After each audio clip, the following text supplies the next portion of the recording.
কি হবে যদি সাতোশি তার সব বিটকয়েন সেল করে দেয়? ইনি হলেন সাতোশি নাকামোতো, যিনি 2009 সালে বিটকয়েন আবিষ্কার করেন। বাট এই বিটকয়েন তৈরির পর থেকে আজ পর্যন্ত তার কোনো হদিশ পাওয়া যায়নি।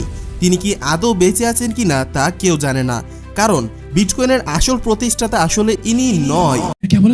বিটকয়েনের আসল প্রতিষ্ঠাতা আসলে ইনি নয়। ইনি হলেন সাতোশি নাকামোতো, যিনি 2009 সালে বিটকয়েন আবিষ্কার করেন। আমার ভুল হয়েছে, ক্ষমা করে দেন। না না না, আমার ভুল হয়নি। আসলে বিটকয়েন কি কোনো ব্যক্তি তৈরি করেছে নাকি কোনো টিম তৈরি করেছে, এটা আজ পর্যন্ত কেউ জানে না। বিটকয়েন আসলে কে তৈরি করেছে সে নিজে কখনো বলেইনি, বাট রিসার্চের পর ইনি দাবি করেছেন যে সে বিটকয়েনের আবিষ্কারক।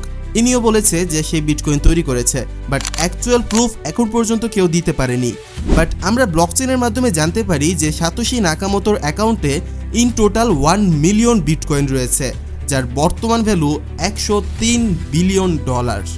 এখন যদি হঠাৎ করে সাতোশি নাকামোতো প্রকাশ্যে আসে এবং সে যদি বাই এনি চান্স তার সব বিটকয়েন সেল করে দেয়, তাহলে কি হবে? সিম্পল, পুরো মার্কেট ডাউন হয়ে যাবে। আরে কই যান, শুনেন, বিটকয়েনের total market cap $1.9 trillion. So এর মধ্যে থেকে $100 বিলিয়ন সেল করলে মার্কেটের তেমন কিছুই হবে না। হয়তোবা সাডেন একটা সময়ের জন্য মার্কেট ডাউনে চলে যাবে এন্ড পরে আবারও পাম্প করবে। মোস্ট ইম্পর্টেন্ট, ভিডিওটা এতটাও সিরিয়াস নেওয়ার প্রয়োজন নেই।